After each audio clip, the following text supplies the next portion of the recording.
Greetings and welcome to Into the Pit. We're here with Martin from Protector, having a little chat and doing a bit of catching up. Martin, how are you? Oh, I'm fine, thank you.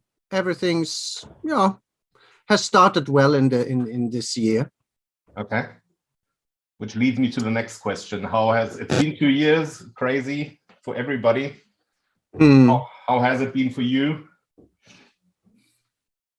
Well, quite okay, but of course it's a difficult situation. Something like in my 53 years, I haven't experienced before that a virus is like closing down half the world or almost the whole world.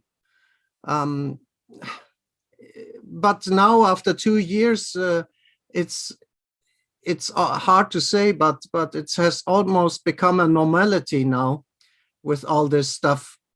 Even if it sucks, I would like to go to concerts, meet more friends, and stuff like that. So,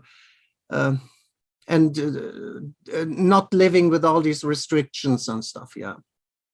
Sure, I think that's what we all desire, but I think part of it, I was discussing that with friends the other day. It's like, I think even if it gets better, we will still have to live with this virus for forever, probably.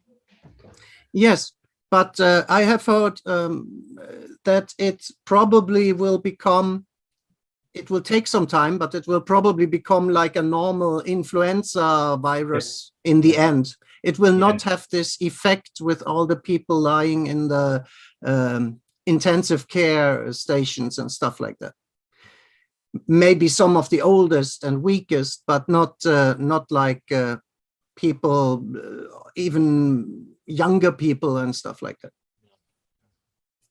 Yeah, we can only hope things return to normal, but have you been able to use, I mean, people have handled this corona epidemic, lockdown, whatever, differently. Some people said, oh, it was terrible. I couldn't do anything. I couldn't be creative. I couldn't, I was just sitting around. But some people sat down and they wrote an album.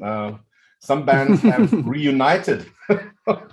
Yeah. So it's not all bad, huh? No, I mean, negative was, of course, that we haven't played a show since the end of 2019.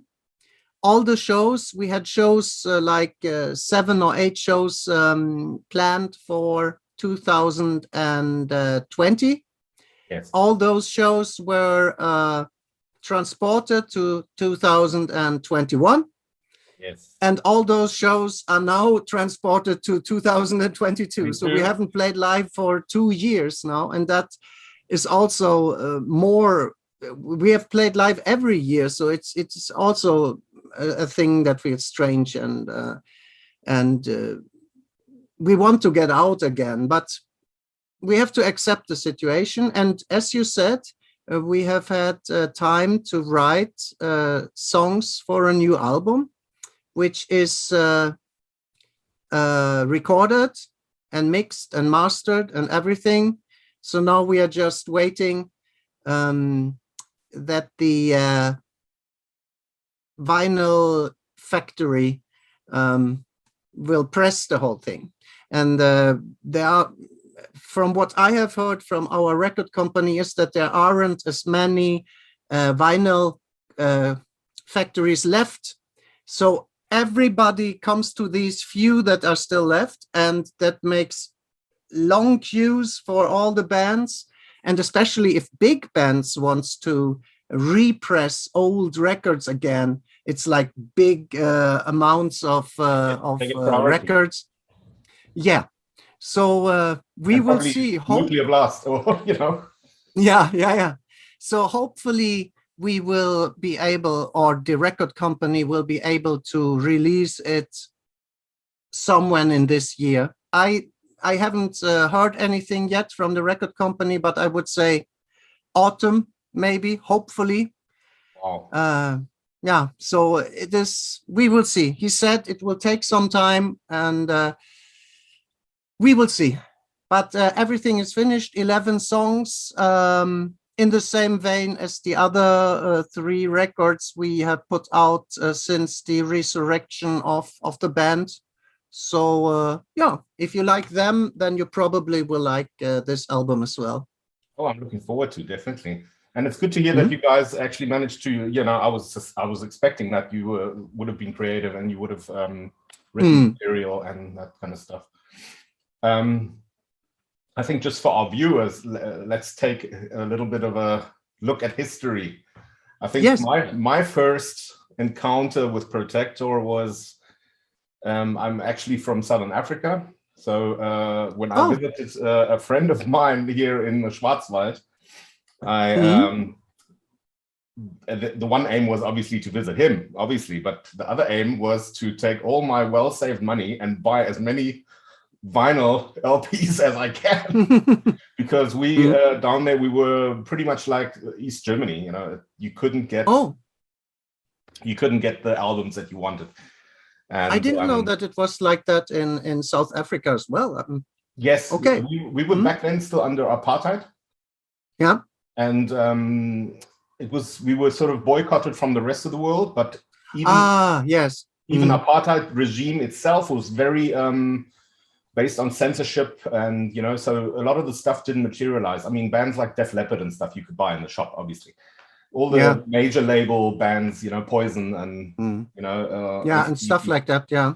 But if you wanted a Sodom record or you know, or whatever, you just couldn't get it, and only people that visited. So anyway, long story short, I went to what was then World of Music, doesn't exist anymore. WOM, yeah. WOM, yes. And I went in there and I saw the cover, but I'd already read an article about you guys in, I'm not sure what it was, Metal Hammer, I'm not sure. And then I took home the Mad. And I still have it on vinyl, so. Cool. No, that was very interesting. But I took a listen to all your older material again over the last few days, and just going back to, I've been thinking so much with new bands coming out. I heard a band the other day, I think they're from Norway, they're called Entrench. And just the style that really, it wasn't blast beat, it was just really fast sort of drumming, reminding me a little bit of Dark Angel, that kind of, but it also reminded me of albums like the Mad and Golem. Really interesting to see that you guys sort of, the style you were doing way back then is coming through in so many young thrash bands now. Yeah, but on the other hand, we also had our own favorites. If I remember it correctly, Hansi, our guitarist, he was the one who was responsible for writing all the riffs. And if I remember it correctly, it was like Slayer, Exodus, Possessed, and of course also some of the German bands like Sodom and Creator, which were influences for us. So that was just like passing it on to the next generation as well, some later through our music then. No, it's just very interesting to see. And you were actually, in my opinion, sort of almost like ahead in a different way. I mean, you had Sodom and leaning towards the black metal-ish with the first few albums, then they sort of touched on death thrash. But you guys were more, even listening to it now, more extreme. The vocals were way more extreme.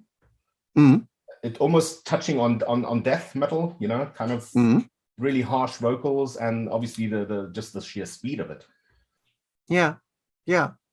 So really, that was the original thought. I joined the band about half a year in the history of the band in beginning of '87, but the band was formed in middle of '86.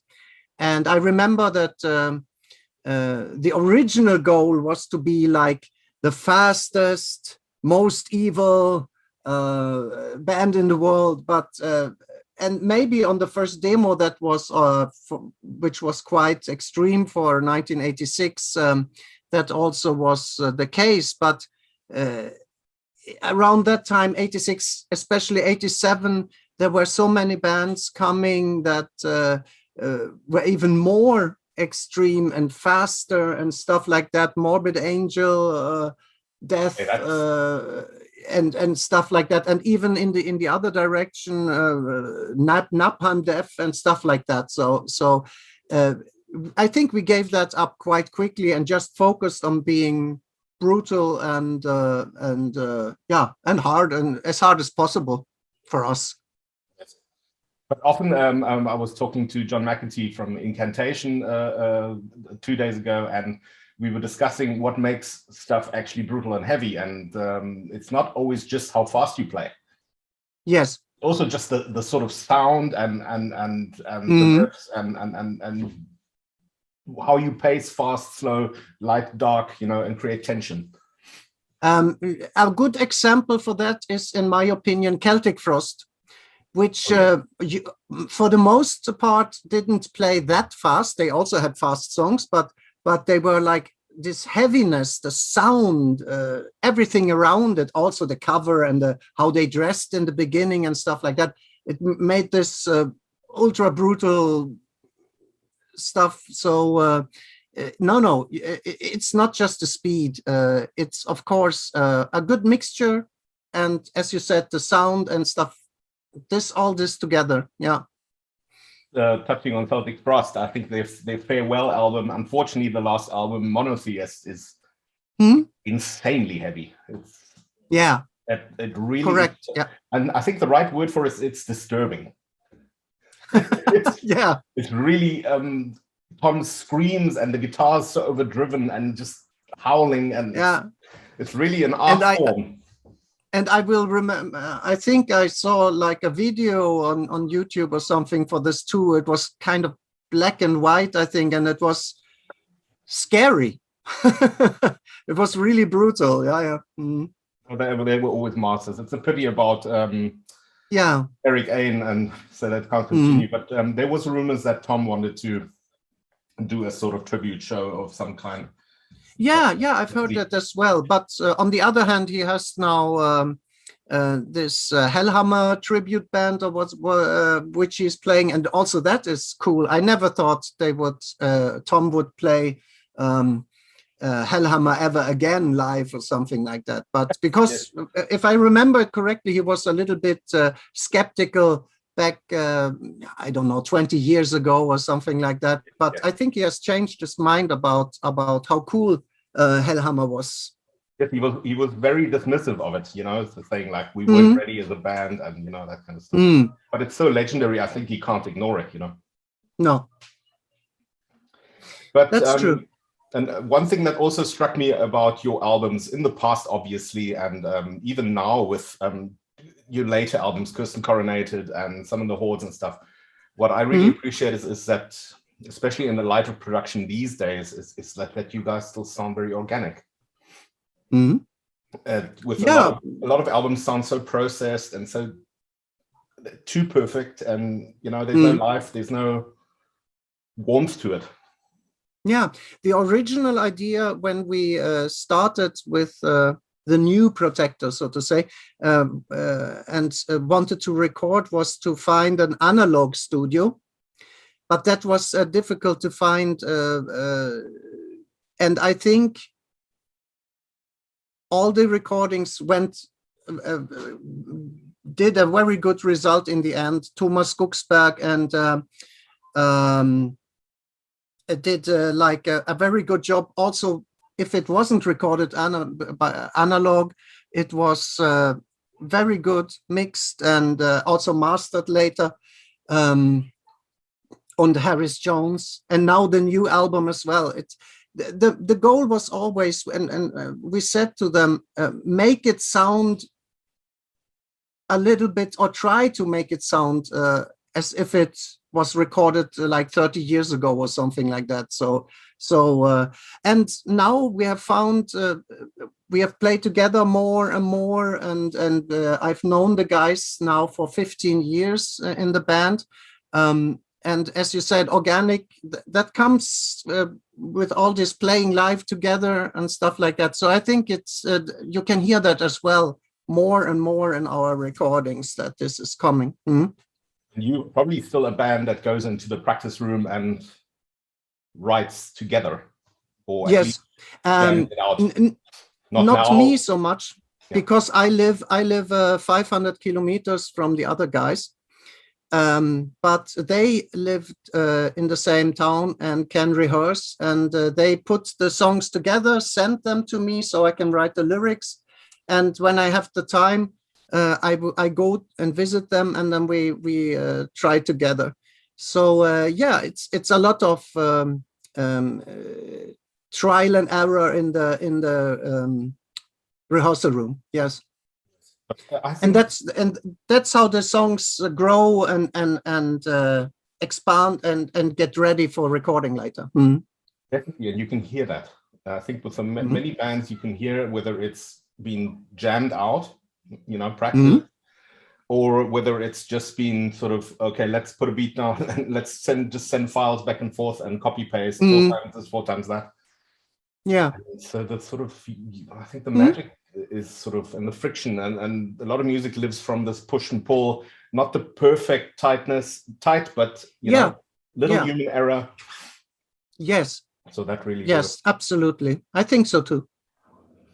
So how do you have in the past, now I'm talking more probably the 80s, 90s, have you guys ever been over to the US market? No, that was actually, I think Protector never, I have to think, but Protector never played outside, if you mean live, outside of Europe. They did a gig in Istanbul once, but that was, I think, the most far away from Germany gig we ever did.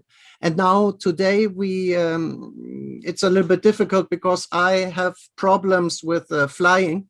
Okay. So unfortunately it is still limited to the European live market. Yes. Yeah. Yes. So obviously with all these restrictions and everything happening, what are the current sort of live festivals that you are on the billing that you can at least look forward to and hope? Yeah, it is the same. As I said, all the gigs we had planned in 2020 and which were postponed to 2021 are now. It is the Chronicle Moshers Festival, and there is, and then we have a single show to that as well in Brno in the Czech Republic. Okay, great. A festival, a Gotham festival in Slovakia, and then 2 gigs in Germany at the Stormcrusher Festival, and Wermelskirchen, that's in North Rhine-Westphalia, where we will play.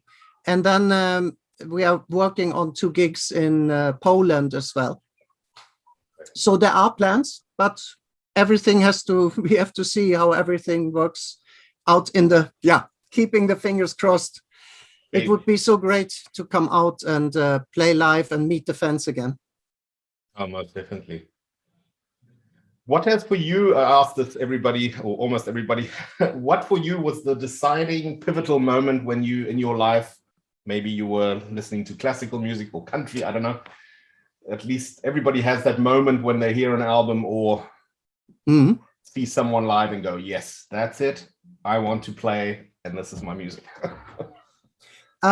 Play, I don't know, but metal or hard rock started with me in 1980 when I heard Highway to Hell by AC/DC. I had listened to rock and roll music before, like Elvis and that stuff. But this was the next level, so to say. And then I listened to AC/DC for some years, and then Motorhead and Venom. And then, I don't know, I got to know a guy in school, and he played in a band, and I went with him to the rehearsal room.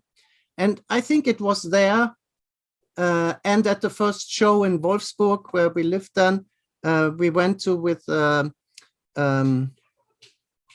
Steel Tower, which later became Heaven's Gate, that I decided, or I thought, this is something I would like to do myself. That was like in 85, 86, something like that. Wow. And you guys were obviously, you were based in Wolfsburg, huh? Mhm. Right. And that, now, how was that with the, everything was probably happening in the Ruhrpott area? Yeah, yeah, the And most of it. I mean, there were some bands, of course, Tankard from Frankfurt, Frankfurt, and yes. Destruction from the southwest of Germany.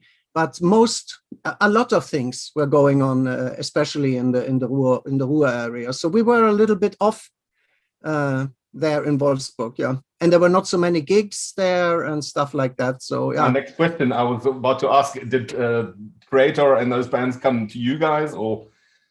Yeah, if we were lucky, we there could be a concert in Hanover or maybe Hamburg. But usually closer than that, it didn't. Usually it didn't come. So or we went down to the Ruhr. I remember, or almost Ruhr, when I saw Slayer for the first time was in Osnabrück, for example. Wow. So we had to go everywhere because nothing, with the exception for local bands, usually happened in Wolfsburg regarding metal. Yes. Now, wow, and I think in the past, from what I hear, I didn't witness that because I haven't been in Germany for that long. But from what I've heard, Hanover must have been quite more active than it is now. I don't know exactly, but I know that that there were at least one scene called the Rotation, where there were gigs. I saw Destruction, Creator playing there in '86, I think. Later also there were gigs with AC/DC in '88, and in this big, when there were open air, but that was in the beginning of the '90s. I saw Guns N' Roses and Metallica at the Niedersachsen Stadium in Hanover. So I don't know how it is today, but back then, yeah, it was quite okay. Because you still had, I don't know if it still exists, you had Horus Sound, the studio, quite famous studio. Ah, yeah, and, I think that was there as well. And this record company, was it SPV? SPV, I think, was from Hanover. Because one time when we were on a class trip to Hanover, we had managed to find the address to their warehouse. So my friend and me, we went there, knocked at their door and said, can we come in? And we bought the records for, what is it called? The normal sale price, not in like in the shops, but like for half the price. So I remember I took Slayer, Show No Mercy, and Hellhammer, the first EP, mini EP, and stuff like that. I tried to find stuff that maybe wasn't so easy to get in our record store in Wolfsburg. Obviously, yes. Oh, so fantastic. That's oh, cool. Yeah, so Hanover, yeah, was quite okay. Not, I mean, the Ruhrpott was the big thing regarding metal, of course, but Hanover was quite okay back then, at least, yeah. Now, if I think about it, there's Capitol and Musikzentrum. Those are the two venues that I hear of most. And they had also Exodus a couple of years ago, and Nile, and a couple of bands. But I don't hear that much. It's still, I guess, the Ruhrpott is still quite big. Oberhausen, that kind of stuff. Yeah. But you guys are so lucky over here. I think if you come from Southern Africa, it's terrible. There is nothing. And you have to feverishly wait for every couple of years a bigger band makes it down there, and then there's silence again, and it's terrible. Back in '93, they announced Paradise Lost to come down when they did their Icon album, and a lot of fans, including me, were really anticipating it. And there was even talk of Dio coming down, and a lot of times we bought tickets and only to end up in front of a venue that's closed. So it was really terrible management sometimes, and bad advertising, and but we were really starved. So every time we come over here or a band makes it there, it's like Christmas, it's really I can understand that. You love it, you cherish it. Mm. We are very fortunate here in Sweden as well, because there are a lot of concerts, especially in Stockholm. Not so much now during the pandemic, but if bands come to Sweden, they usually come to Stockholm. So I have seen a lot of bands here playing live. So that's great. I think it's not a problem finding a musician in Sweden, huh? No, there are a lot.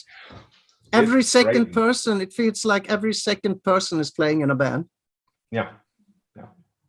But what is it? Does it get supported more in Sweden, or? Yeah, they have a quite good, what do you call it? System, no? Yeah, you can get rehearsal if you, now it's also difficult, but more difficult, but you can get rehearsal rooms that you can share with others that are,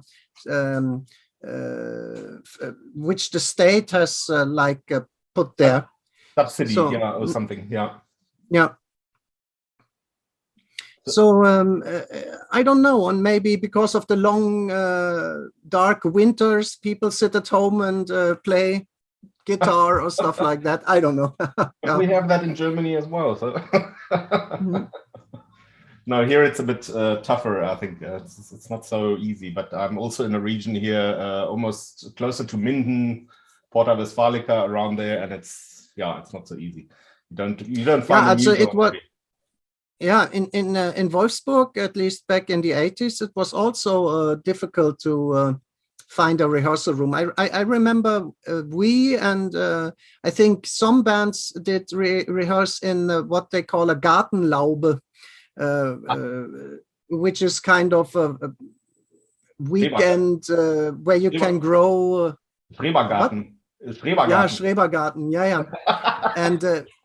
And in cellars and everywhere. So and now in Wolfsburg, I've heard from the singer who played in Protector After Me, Olli. He is where he is rehearsing with his new band is they call it the Musikhof. They have made an old slaughterhouse into different rehearsing rooms, and this didn't exist in the 80s. So that's great that they have like this organization that they can have rehearsal rooms for a lot of bands. That's great. I think I saw something similar. They had an interview recently with Markus Hahn from Death Row. And they had that in Düsseldorf. It was also these little compartments, and it was Assassin, Death Row, and I think the neighboring band was Warlock. So Doro was... Yeah. No, but cool. Great. And do you miss Germany at all? Yes, of course. I grew up there. I still have friends there. So and I try to go there at least once every year. Not only with the band, we play mostly in Germany when we play, but also with the family. So we go down and visit my mother, who still lives in Wolfsburg. So you still have that connection. And then I meet my old, sometimes I meet my old band colleagues, and we talk about the old times and stuff like that. Oh, that's great. But how did that kind of transition actually happen? Was Protector on ice, and you said you decided to take the name and I'm going to do a new lineup and do it, or? Yeah, it was like after the Heritage album in '93, they did some gigs still, and then I think the first thought was to put it on ice for a while, but after 1 year, 2 years, nothing had happened. So the drummer, Marco Pape, took the band with new musicians and continued until about 2000, the beginning of the millennium. And after that, it was like, not officially, nobody had said that the band officially had broken up, but there was nothing happening anymore. And in the beginning, when we started with Protector here in Sweden, it was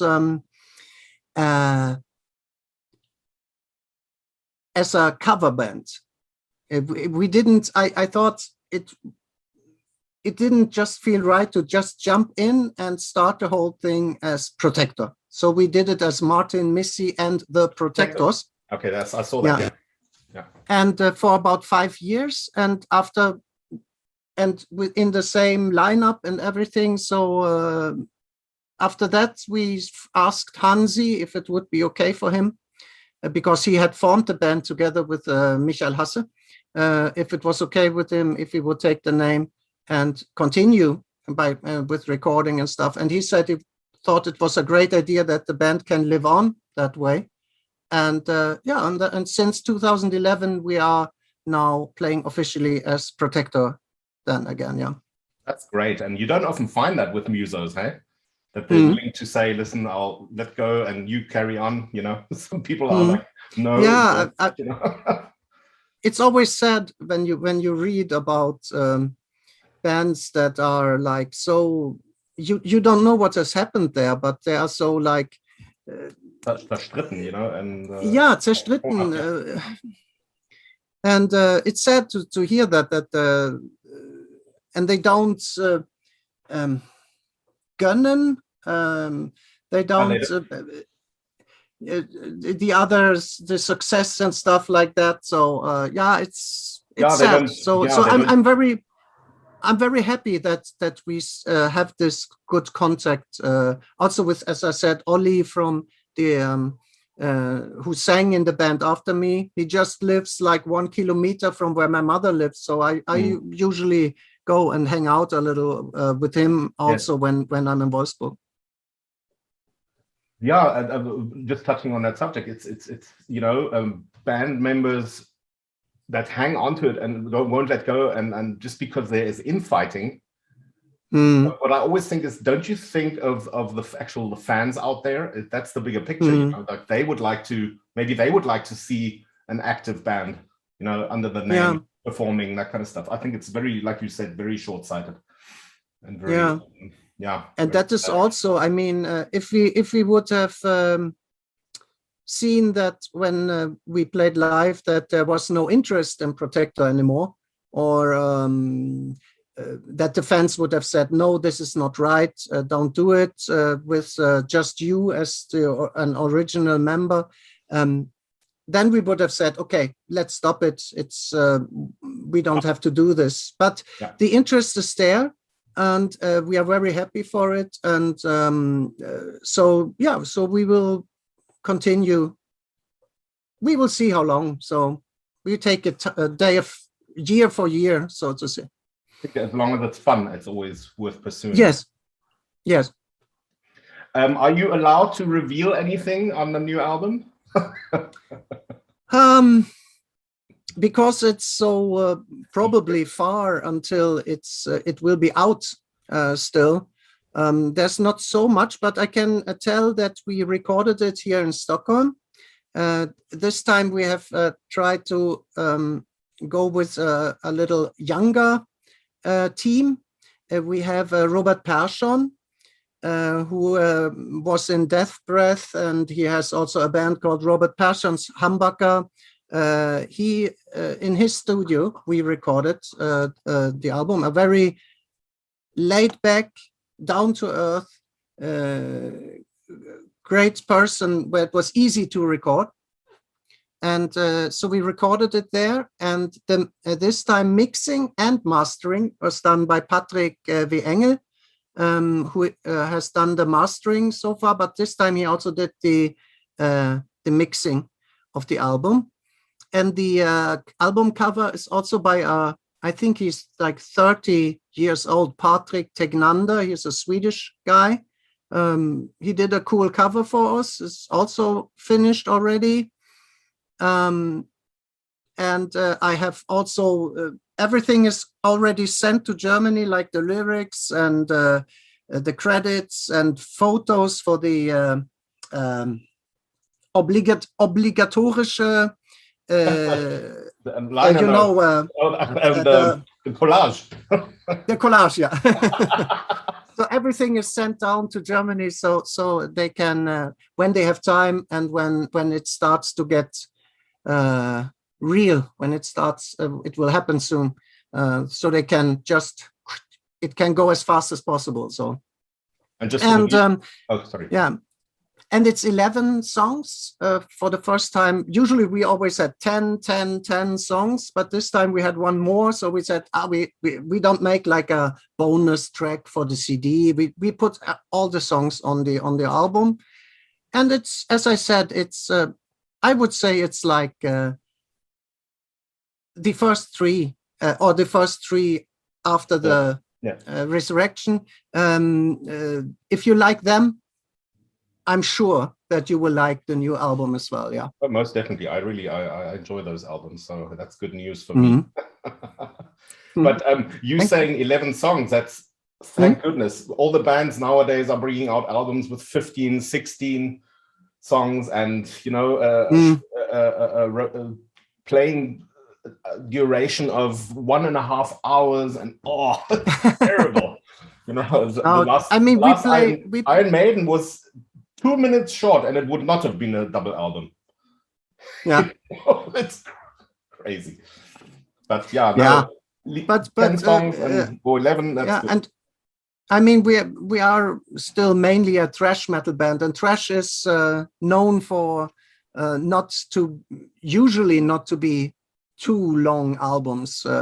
I say Rain and Blood, like, what was it, 29 minutes? Or no. I think it's about 45 minutes or something like that. We are having this time. That's perfect. Well, great stuff. Yeah. So now it's just a big wait when it will be out. And as I said, autumn. Hopefully that it will not be like 2023 that we have to wait like a whole year for it. So we can only pray. We will see. Yeah, we will see. Yeah. Well, Martin, it's been great. Is there anything you would still like to get out there for the fans listening? Anything, any infos? I mean, you've given quite a bit now. Yeah, just that I hope, really hope that we can play live this year, so we can come back on the streets and on the stages again and meet our fans and friends. That would be great. And and hope that when it comes out, that the fans will like this album as well. So that's it. And keep your eyes peeled. I think I'm correct when I say it comes out on High Roller Records.